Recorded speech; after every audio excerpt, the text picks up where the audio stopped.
And we have about 30 minutes. Let me close this up. And we're going to chat, see how we can make you a real estate rock star so you can do some skateboarding and having fun and making money and having a good time, man. All right. Okay. So, Mr. Bradley started this year, what, in February? Yes. Yeah. Have you made the million yet? No, not yet. Not yet. Getting close. All right. So we're going to take a quick snapshot where your business is, where you're headed. Anything specific that you want to talk about? Right now, I just really want to hear kind of what you could provide for me, what you know that I don't already know. Okay. So we would spend about a week talking. I'm sure. It's all good. So let's start here. You've been at it coming up on a year. How many transactions have you closed so far? 3. 3. Okay. So 3 deals closed and you made what? A few $1,000s? Yeah. Let's say the next 12 months go really well for you. The systems kick in, you start getting the hang of it, the leads are coming in. Where would you like to be 12 months from now? How many transactions closed? How much money would you like to make? I would like to make $60,000. I think that would be more than enough to pay all the bills and to pay for the business and to keep going and keep growing the business. How many deals would you have to close to do 60? Probably 20. About 20? Yeah. 20? Okay. So 20 deals closed, 60,000. Totally doable for a new agent, by the way. Totally within your reach. Not easy, but doable. Right. Just heads up about the 60,000. And I'm not here to steer you. But if you subtract taxes and if you subtract your business expenses, you ain't going to be left with a whole lot of cash. You're right. Now, to get started, it's fine. But would I encourage you and everybody else, adjust your goals quickly. So 120. There is no reason for you to just sit around and fuck around, make some money. There is business out there. There are clients out there. There are buyers and sellers out there. Let's jam. So let's leave it for now. It's fine. Wherever you are is whatever you are. This is just kind of baseline anyway. It's going to change. All right. But yeah, if you want to bump it to 120, that would make more sense. But the process and the stuff I teach is really very basic. Not easy, but basic. We only focus on 3 things because there are only 3 moving parts to get you there. First part is you need to know how to get leads. That's the bloodline. That's the lifeline of your business. Generating potential buyers and sellers. And you do that 2 ways, active methods and passive methods. Marketing, prospecting, lead generation. So that's the first fundamental. Then through your CRM, what do you use right now? What kind of contact management system do you use? E-Edge with Keller Williams. Okay, good. Better than nothing. It's good. I'm not a huge fan of company-owned CRMs because you, at least theoretically, are surrendering some of the control, but it is fine. It's better than Excel or piece of paper. So the first part is lead. The second part is appointments. And through follow-up, you need to know how to get appointments. That's important. And then once you get appointments, how to turn those appointments into listings. So that's the whole formula. That's the whole profitable real estate business. And every rock star making 300, 400, 500,000, these are the 3 things they figured out. Where do I get good leads? How do I keep in touch with them so they like me, trust me, and respect me so I can get appointments? And how do I turn those appointments into good listings? Notice we skipped one important part. We skip buyers. Because, and I really don't know why it's still so perpetuated, especially for newer agents. Go work some buyers. Quick way to get burned out, drive people around for weeks and months and not get paid. I'm not a huge fan. But if you run into a good motivated buyer, work them. It's better than nothing. Right. Okay? But your primary focus is generate seller leads, get appointments with them, take listings. Make sense so far? Pretty straightforward. Yeah, that sounds good. The way to make this work and the way to get your 60 or 120,000, most people start with how, right? That's the first logical question. What do I do? How do I get there? There's one important question before that, and that is why. So before you start asking yourself, how do I get there? Really figure out why are you getting it in the first place? Because you've been at it for a year. You already got a taste of the rejection, the grind, the stress, the difficulty that this and any business has. This is not unique to real estate by no means. This for everything. It is tough at times, and it is discouraging at times. At times it can be a lot of fun and very rewarding, and financially it can be awesome. The bigger your why, the more power you have in your why, the faster you're going to reach your goals. And I know this is kind of a Tony Robbins rah-rah thing, but that's really the truth. Because this will get you the fuel you need to plow through days where it sucks, to sit on the dialer even though you've been dialing for an hour and nobody answered, to get rejected by expireds, to get yelled at by FISBOs, to have the deal blow up in your face right before it's ready to close. The stronger why, the better chance you have to get through those, because then there'll be good times. There'll be good sellers and there'll be closed deals and nice commissions and all. But it's a little bit of both. Okay? So come up with a really big why. That's why I'm saying the bigger the goals, the juicier the goals, the easier it is to stay on track because they just excite you. Like I always like to set big goals, and it's usually like, are you single or married? I'm single, but I have a girlfriend I've been with for almost like 3 years. Awesome, good. So I'm sure that a lot of that why involves her and other people that matter to you. Absolutely. Like I love to do nice things for my brother. I like to do nice things for my mom, for my kids, for my wife, you know, so a lot of that incorporates and includes them. That jazzes me up. There was a time where wearing a nice Rolex was a big deal for me. Today, it's like, yeah, it's nice, but I don't care as much as making my kids super happy, you know, stuff like that. My daughter yesterday, she says, I would like to get this new instrument. She's into music. She loves to play music. She's 12. And she wants to get a new piccolo. So I went online. I'm like, fuck, they're like $1,800. They're not cheap, like the nice instruments, you know. But I like spoiling the shit out of them. That inspires me. So to me, working just means not only helping you guys and teaching you and guiding you and getting success stories from you, which is fun, but also being able to do some nice stuff for them. So find out your why. The second step is then we're going to figure out how to get you there. So the breakdown is really simple. We're going to start backwards. If you know you need to close 20 deals, that means you need to take 20 listings. That's your target. That's what you're after. So the question you have to keep asking yourself is, what do I have to do to get my 20 listings? What will it take?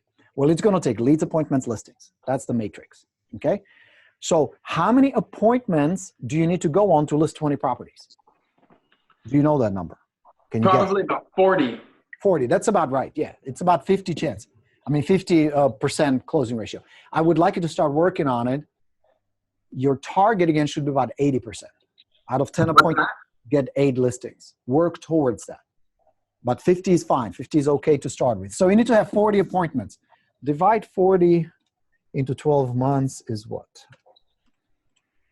I just pretend to know the math. I don't. So it's 3.3 appointments a month. That's what you need to focus on. So to have a productive month will be easy to measure. You need to have at least 1 listing, well, minimum 1, 2, and 3.3 appointments, between 3 and 4 appointments a month will get you there. Make sense? Yeah. All right. So now the next piece, excuse me, the next piece to the puzzle is how do we get the appointments? Generating leads. Again, the next number you need to know, and just start tracking it. How many leads does it take to get 1 appointment? I haven't done it enough. And that's normal. No. That's okay. Just start tracking. I can tell you from experience, I mean, being at it for over 20 years, rockstar, good real estate agents who generate what I call high probability leads, good, high motivated seller leads, need about 5. You, as a fairly new agent, you need double that. So about 10. Yeah. So about 10 leads. So that means you need to generate 400 leads in the next 12 months or about 33 a month. So if you work 24 days, let's divide that. Let's see what the math is. So if I need to get 400 divided 12, so that's 33.3 divided 24 average working days. So it's between 1 and 2 leads a day. So now you know that your number 1 priority, number 1 activity must be, because your business depends on it, because without leads, you ain't gonna get appointments. Without appointments, you can get listings. Without listings, you're dead. This is the number 1 thing you gotta focus on, my man. Between 1 and 2 leads a day. So that's the planning part. That's just like going on a road trip. Where do you live? What city are you in? Bakersfield. Bakersfield, okay. So, yeah, just outside of LA, right? Yep, just north. So you wanna go from Bakersfield to, let's say, have a nice road trip to, where would you go? What's a fun car trip? San Francisco? Oh, yeah, San Francisco or LA. So take the PCH and just head north? Mm-hmm. Same concept here. You now have the roadmap. I am here. This is where I'm going. And then you say, the hell with the 60,000, let's double it. I want 40 deals. The matrix doesn't change. All it changes is the numbers. Because logically, logically, if you increase the number of leads and or the quality of the leads, if you improve your conversions, your income will go up. So those are the things you can focus on. Get more leads, get better leads, convert them better through better follow-up, convert more appointments into listings through good listing presentation. That's the secret. But start here. Start with the simple plan. Where do I get a lead a day? The MLS. Start there, exactly. So that's how it works. Why am I doing it? That's the first question. How am I going to get there? That's this part. And where? Where do I find them? Make sense? Yes. Why, how, and then where? So you're going to start with the low-hanging fruit. Start with people who are already doing something. Start with people who are already in the process. Start with people who are already raising their hand. So you don't have to spend hours and hours and hours and hours trying to find them. You know, I was the idiot door knocking 2 hours straight. Now, door knocking will get you leads. Don't get me wrong. It's not a bad way to prospect. But the problem is you have to go through a lot of doors. And even the people you do find who say, yes, we're thinking about selling, a lot of them will be like a year from now, 2 years from now, down the road, which requires a lot of follow-up. Or if I get an expired listing, not every expired, but many expired will say, yeah, we need to relist. We got to sell. We want to move. Make sense? Yeah. So you're going to set up the lead generation funnels. And you're going to master these. The cool thing is, the stuff I teach you guys, it's pretty inexpensive. You don't need to spend hundreds of dollars on marketing and advertising. You don't need to run expensive Facebook campaigns. It doesn't require a lot of money or complicated systems. It's pretty simple. But where you're going to compensate is through work. So if you don't mind working, you can make money. So first funnel will be your new and old expired listings, MLS. My recommendation would be sign up for one of the data providers, because not only will it make your search faster, easier, you're going to be more effective, but that's what your competition is using. Who would you recommend? My recommendation would be Espresso Agent. Espresso? It's not the cheapest, but if you compare the money versus the quality and the volume of the data, that would be my choice. Suggestion? So when do you think we should get started with something like Espresso? Immediately. Sign up immediately. Use the code Borino. We are affiliated with Espresso, and they will give you first month for $29. Okay. That launch should get you enough business and leads and prospects to get going. Okay. Now there are others. There's RedX, there's Landvoice, there's Vulcan, there is Cole, there is Mojo. There's a whole bunch, and they're all pretty good. None of them is perfect. None of them will give you perfect data or everybody's data. A lot of it depends on the clean data in your MLS, on your geographical location. There's all kinds of factors that influences. But start with Espresso. Try that. And then you follow the process. You read the book, right? The Expired Plus book? I'm on like chapter 5 or 6.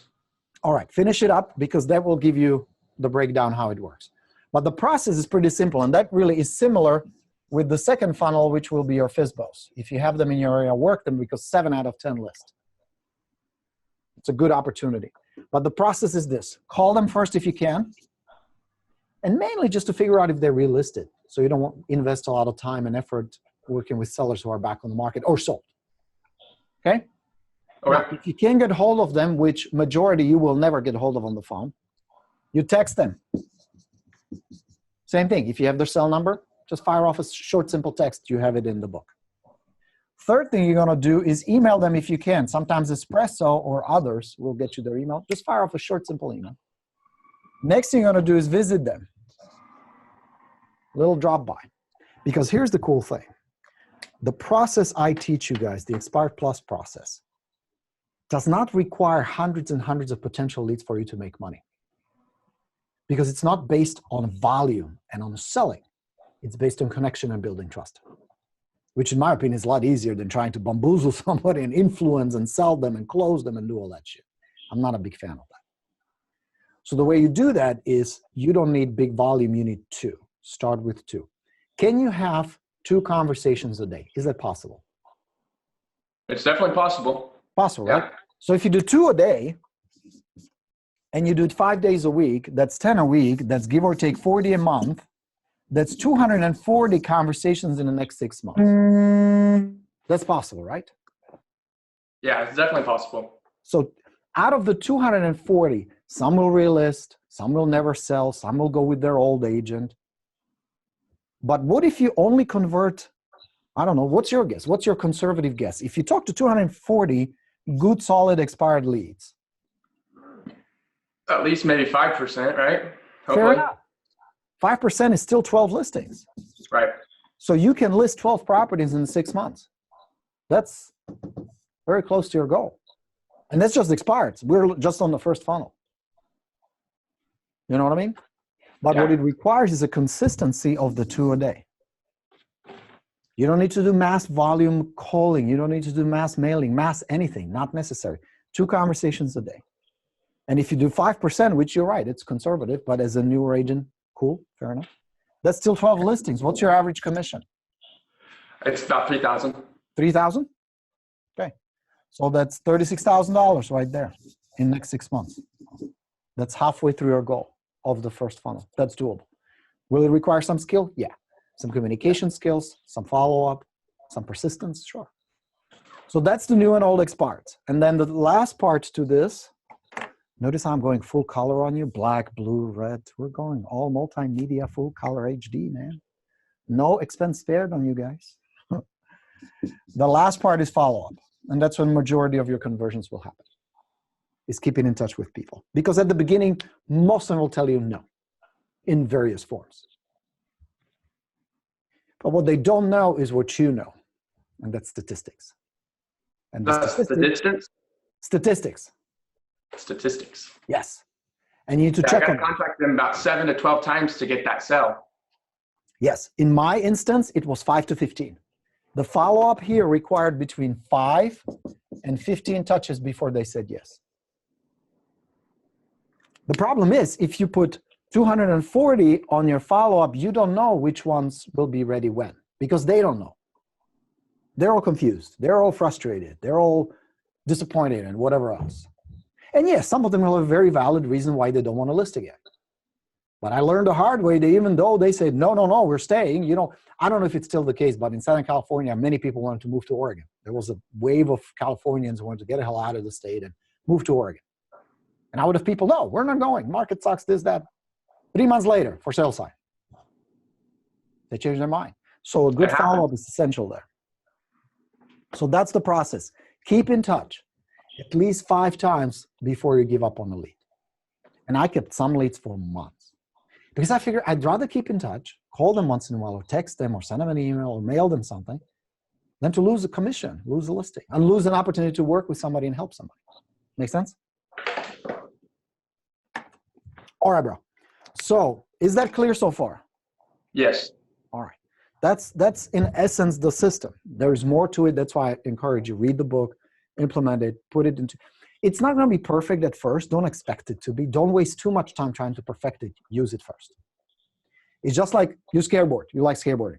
Yes. Never stood on a skateboard in my life. Do you think I would shred it perfectly in a half pipe? Even though I'm optimistic, I would visualize and I'd be all excited. No way. No way, right? I'd probably break my arm. That would be the most likely outcome. True? That's most likely. Right? Most likely true. With a little bit of practice, with some patience and time, would I get better? Yeah, absolutely. Same thing here. Don't expect to get it perfect the first time. The first conversations will feel awkward. You will not know exactly what to say. You will most likely screw it up several times before you start getting better. It's just like any other skill. Snowboarding, skiing, riding a motorcycle, learning anything. It's a skill. But just like with anything else, if you keep practicing and practicing, you will get better at conversations, building trust, building connection, controlling the conversations, asking right questions, all that stuff. Yeah? Okay. So that's the first funnel. Second funnel is FSBOs. It requires different approach because the psychology of the FSBO is different. They believe they're going to do it on their own. They don't need you. They don't want you. Most likely they don't like real estate agents in many cases. Again, what they don't know is what we know is statistics. You already know statistically, and NAR has been tracking it for years, since 1981. 70% of FSBOs end up listing.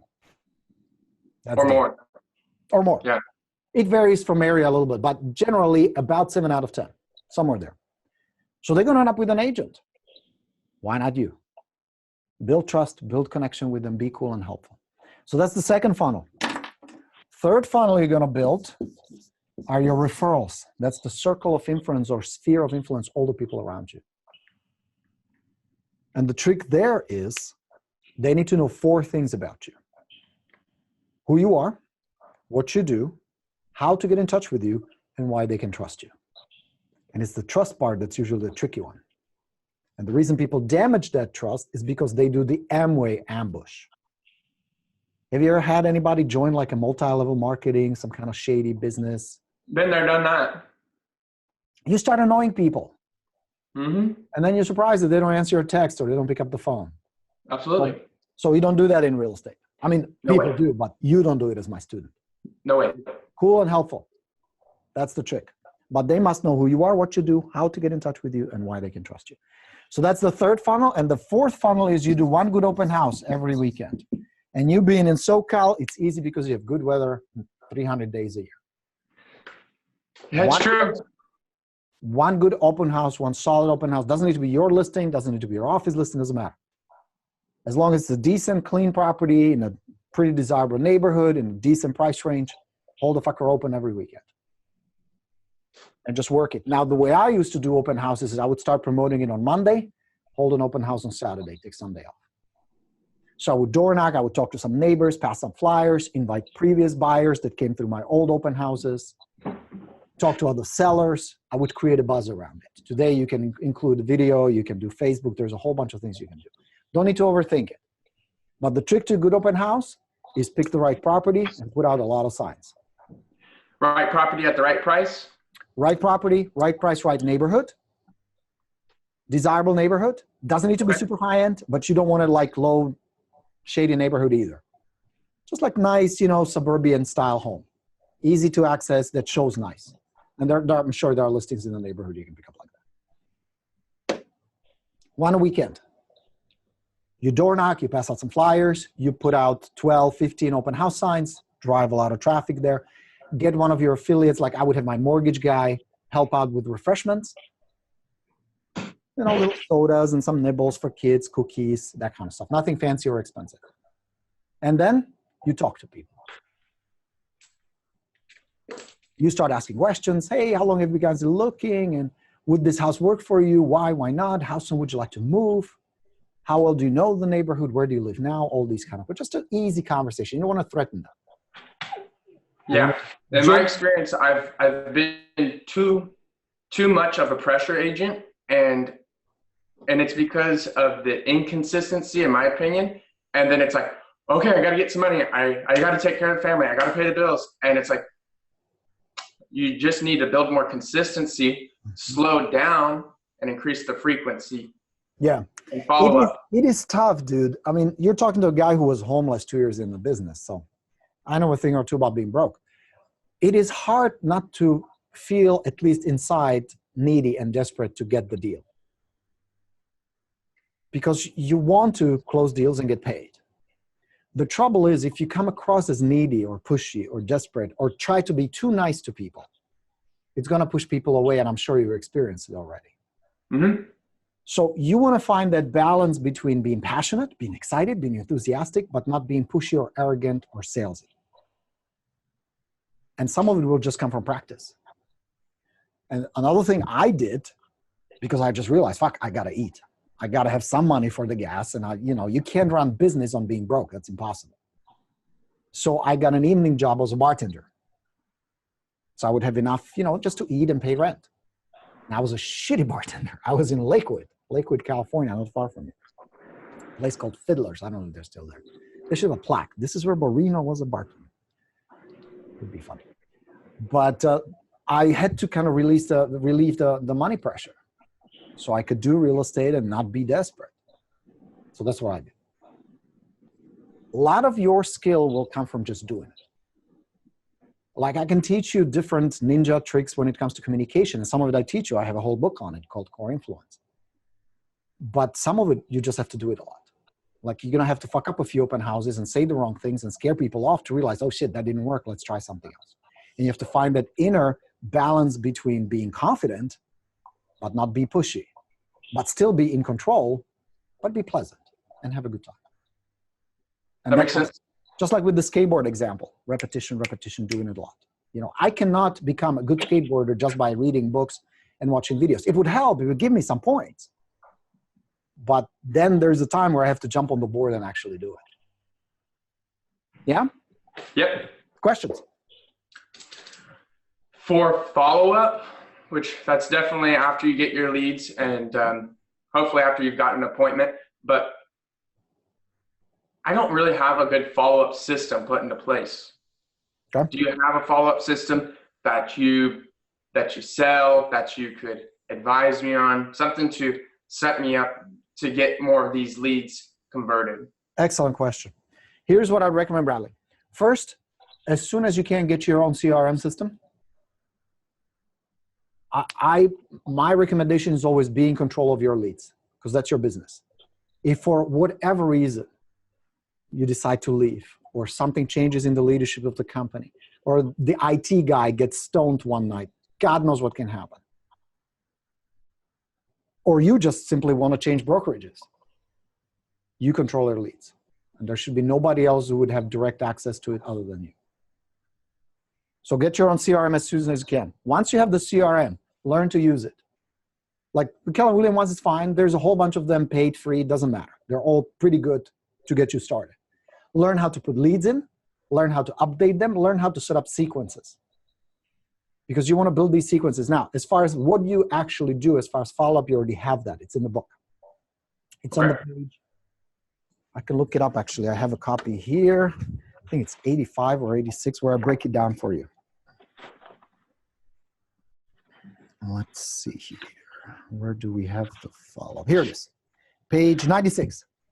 Here's the entire sequence. So just follow it. Because you have the letters, you have the postcards, everything is already part of the system. So what you're going to do is you're going to open up your CRM and you're going to set up a sequence, an automated sequence. So you will tell the CRM, as soon as I input the lead, print letter 1, which will go with your expired package. That's the most important part of your marketing arsenal. If you haven't done it yet, do the brochure. Get that done from PrinterBees so that you create a nice first impression. So I go to printerbees.com. Can I save it to a flash drive and go to FedEx or somewhere and have them printed out professionally? It's called printerbees.com/borino.html is our URL, where you can get the entire Expired Plus package. That includes the postcards and the brochure. They will set it up for you. They will lay it out for you. You just give them your picture and your contact information. They will do the rest. Give them the credit card or debit card number, and then they'll send it over? Yep, they will send it over. You get a nice box with the brochures, with the postcards, and it's all part of the package you're going to be using. Then you're going to be inserting the stuff in it, which is the cover letter, the marketing samples, and the market updates. That's going to go in the package. That's the Expire package. Okay? Then you're just going to follow the sequence. You're going to put the letters into your CRM, and you're going to set up the sequence. So the sequence will include things like text, market updates, postcards, thank you cards, phone calls, visits, all the communication. The more communication channels you can open in your follow-up, the better. Now, the frequent question I get is, well, shit, what do I talk about if I call them back? Here's the secret to good follow-up.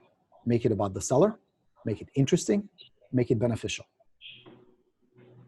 What do most agents do when they follow up? They pick up the phone and says, hey, Jim, this is Borino with ABC Real Estate. Just checking in to see if you're ready to list your house. Don't do that, because that's just another desperate agent trying to get the listing. So what are some of the alternatives? You can talk about new listings in the area. You can talk about new sales in the area. You can talk about what's going on in the market, what's selling, and here's a good one. Let's say you have a seller. Where do most of your people move? Do they stay in the area or do they move out of Bakersfield? They stay in the area. They stay within the area. So what do you think are usually reasons why they want to stay in the area but still sell and move? Renting, downsizing, or moving up because not enough space. Perfect. So now that you know, so let's say you're my lead, you're my expired listing. We had a couple of conversations. You keep telling me not yet, which is fine. I'm patient. I don't push you. But instead of bugging you about the listing, What if I told you, hey, Bradley, by the way, remember how you guys wanted to buy a bigger house in that nice neighborhood? There are 2 new listings there. Should I send you more information on those? Now I have something of value to offer. Now I have something interesting to give you instead of just bugging and annoying you. So I don't then you want to go bug to them. I don't want to annoy them. Yeah. So you go but here's the thing. If you provide something that interests them, that excites them, or is at least somewhat kind of like curious, pretty interesting. Like what are the homes going for in the area where they want to move to? What are the new listings there? All that kind of stuff. Now you're separating yourself because now you're giving them something that they find interesting. Make sense? Yes. So make it about them. Send them stuff they want to see. Even if it means like home improvements, like what are the 3 important things about the first impression that most sellers miss? Little simple stuff. So what are the things? The mat at their front door, the front door itself. That's what I thought. The front door, curb appeal. Curb appeal. It's the first thing that the buyers will see. What will they notice? If the mailbox is banged up. Why is something as simple as mailbox important? Because the buyer sees a mailbox and they say, well, shit, if they don't take care of their mailbox, what else is about the house that may be a problem that they don't take care of? So you give tips to the homeowner. Says, I recommend fix your mailbox, paint your front door, and put a nice welcome mat. In addition to like the typical curb appeal, like a nice plants and whatever. Many homeowners oversee simple stuff like that, and yet it's important because it creates first impressions very quickly. Okay? Stuff like that. And you can come up with 10 other things. But now I'm talking about the seller. Now I'm talking about their house. Now I'm talking about something that benefits them. And there's a bonus, it positions me as an expert because I know what I'm talking about. You with me? Yep. The second part to it is repetition. So first is content, interesting content. Second is repetition. Because no matter how fancy the postcards are you send them, or letters or mailers or whatever, where is it going to all end up? Trash can. In the trash can. So it is the repetition, it's the familiarity that you're creating with your face, your name, and you being helpful that creates trust, that creates relationship. So how often should you keep in touch? Average lead, somebody who will be ready maybe 69 days from now, every 14 days they should hear from you, whether it's an email, a text, something in the mail, a video, whatever. But twice a month, you should ping them. They should see you. They should hear you. Because if after about 14 days psychologically, we get bombarded by so much information, we just forget. It's crazy. It's crazy, right? Yeah. So every 2 weeks, your follow-up needs to have something in one format or another to touch base with them. The most important part, and the one that agents skip the most often, is the 2 conversations. Because it's the most uncomfortable, it's the scariest part of the follow-up, but that has the most impact. Because no postcard can replace a friendly conversation where you're helpful, you're cool. Because many times the conversation will end with, well, Bradley, what do we do next? What's our next step? That's what you want. Got to get the house price and get a for sale sign out there. Get it marketed, get it sold. In order for you to have that beautiful large home that you want, we need to get this one priced well so you can get a good price for it. You can get a good buyer for it. So why don't we get together for a few minutes and let's talk. Let's see if this is a good time for you to do it. That's the secret. All right?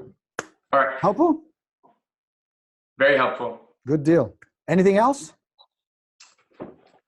Just thinking to myself, it's a lot better than those shitty scripts. Yeah, of course. It feels better because it feels better for you because you don't have to be some kind of sales persona, closer. And it's better for the other people. Nobody wants to be sold. People want to move. They want your help. They just don't want to be manipulated. They don't want to be pressured. That's the whole secret.